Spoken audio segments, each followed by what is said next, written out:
Terima kasih masih menyaksikan Bincang Siang.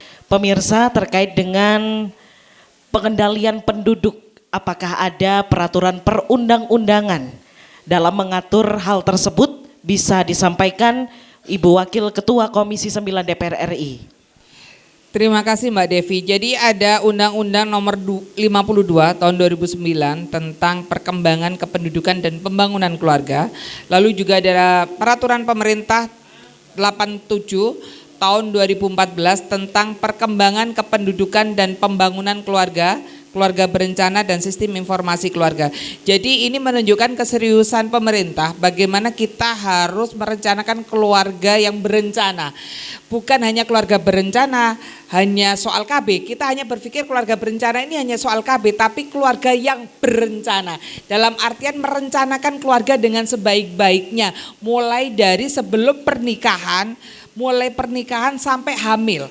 Nah, ini penting sekali karena dengan begitu kita bisa mendapatkan penerus bangsa ini yang berkualitas. Contoh yang sebelum pernikahan, Ibu Bapak yang saya hormati, ini ingin saya sampaikan bahwasanya kalau di negara contoh di Iran ya Ibu Bapak, itu per 100.000 kelahiran itu yang meninggal hanya 28. Tapi di Indonesia secara umum setelah per 100.000 kelahiran yang meninggal masih sekitar 300-an. Karena apa?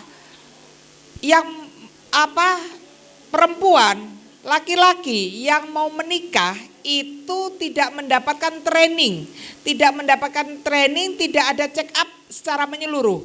Jadi biasanya kalau mau menikah hanya suruh ke puskesmas suntik TT. Tidak ada check up. Kalau di Iran itu harus ada check up total.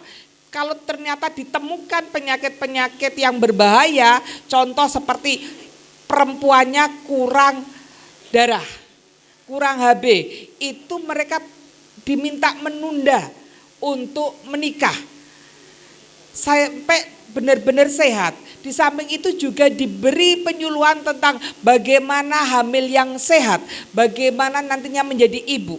Ibu Bapak yang saya hormati, ini penting artinya bagaimana merencanakan. Kalaupun terpaksa harus menikah dalam usia muda, ini harus juga di planning. Menikah tidak harus segera hamil juga kan, mereka harus dikasih penyuluhan.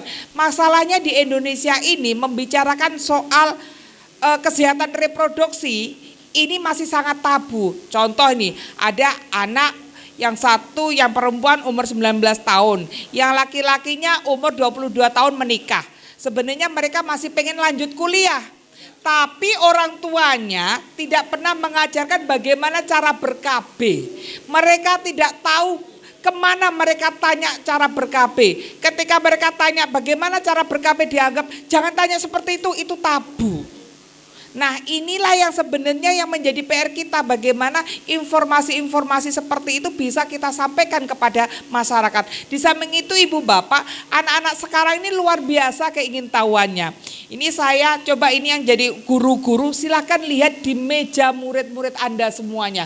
Baik yang di pesantren maupun sekolah-sekolah yang non pesantren. Dilihat meja-mejanya, ada tulisan apa, ada gambar apa. Masya Allah, itu gambar Pak, kalau saya melihat gambarnya, mohon maaf, segala macam gambar, mulai hanya love saja sampai gambar, mohon maaf, alat kelamin laki-laki, perempuan, gaya berhubungan dan macam-macam. Ini menunjukkan Ibu Bapak, sebenarnya anak-anak kita ini membutuhkan informasi soal ini, tapi mereka tidak mendapatkan informasi dari kita. Akhirnya mereka tanya di internet. Kalau tanya di internet itu tidak bisa mendapatkan feedback timbal baliknya. Jadi kita harus merubah cara berpikir kita dari persoalan tabu menjadi persoalan harus memberikan pendidikan yang seimbang. Ibu Bapak yang saya hormati, jadi merencanakan keluarga ini memang dimulai bukan hanya besok menikah sekarang baru direncanakan, tidak, memang harus jauh-jauh hari. Mulai dari kesehatannya, mentalitasnya, dan psikologinya. Begitu Mbak Devi, terima kasih. Jadi lembaga terkait sudah menjalankan fungsinya dengan baik dan begitu pula pemerintah telah mencanangkan beberapa kebijakan, strategi dan juga inovasi demi penurunan stunting. Kita bersama sebagai masyarakat harus menyadari pentingnya keluarga berencana pasca persalinan demi penurunan stunting. Jangan kemana-mana, usai jeda kami akan segera kembali.